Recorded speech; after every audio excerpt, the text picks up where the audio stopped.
Hello guys, today I'm gonna take a look at a new drone DJI Mini 5 Pro, and in some aspects I'll compare it to DJI Air 2S. So let's get started. This is a base package. There is also a Fly More kit, which includes 2 additional batteries, a controller with a built-in screen, filters, more propellers and a carrying bag. Of course, it would be nice to have at least some kind of carrying case even in the base package. For me, the lack of one is definitely a downside. Additionally, I ordered the extended battery, which allows up to 52 minutes of flight time, as well as a set of filters.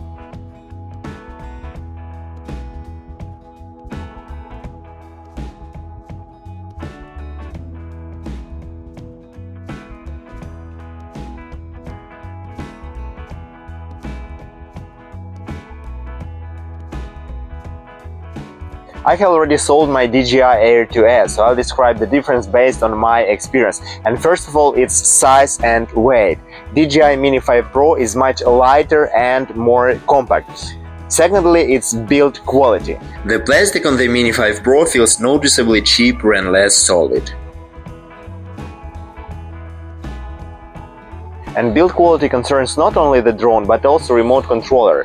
For example, this wheel is from plastic, and in general it feels that they made it cheaper. When it comes to batteries, here is a comparison of the batteries from both drones. Even just by looking at them, you can tell that the plastic on the DJI Air 2S feels more solid and durable. I also didn't like the fact that the DJI Mini 5 Pro doesn't have protective covers for the SD card slot or the USB-C port, so I had to buy those separately. As for real-world use, the DJI Mini 5 Pro locks onto satellites much faster and connects to more of them than DJI Air 2S. It also flies noticeably farther without losing signal. The live video feed to the controller is much more stable and smoother. It feels like switching a smartphone display from 60 Hz to 120 Hz. At the same time, however, the drone feels less fast and less snappy, especially when flying sideways or descending. Another big plus is that the drone is significantly quieter than the Air 2S, so it attracts much less attention from people nearby. When it comes to the gimbal, it is more responsive and faster than the one on the Air 2S. It can also tilt upward. And of course, the main feature here is the vertical shooting mode. It's absolutely top tier. It's also great that the drone has a large amount of built-in storage, so you can even fly without an SD card.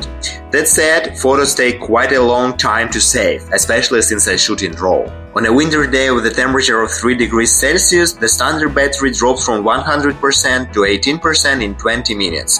In my opinion, battery life is more or less on the same level as the DJI Air 2S. Charging time is around 2 hours and 20 minutes. Another very convenient thing is that you don't need to power on and unfold the drone like with the Air 2S just to connect it to a computer or remove a memory card.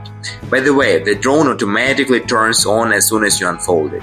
The drone had 3x zoom, and that's a really cool feature. However, what I didn't like is that the zoom isn't smooth, it works in jerks. I hope this will be fixed in future updates.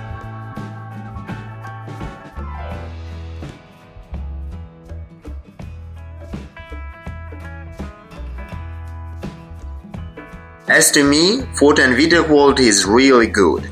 In the evening, the drone performs predictably better than the Air 2S.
So overall, I'm very happy that I switched from DJI Air 2S to the Mini 5 Pro.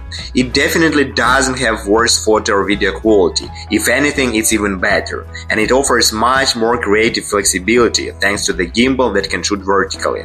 On the top of that, it's smaller, lighter, quieter, and doesn't require a license or insurance when flying in Europe and most other countries. It also locks onto satellites much better and maintains a stronger connection. Yes, it does feel less solid and more fragile due to the cheaper plastic, so you definitely need to fly it very carefully. So guys, let me know in the comments what you think about this drone, and if you have any questions, feel free to ask. I'll be happy to answer. See you next time.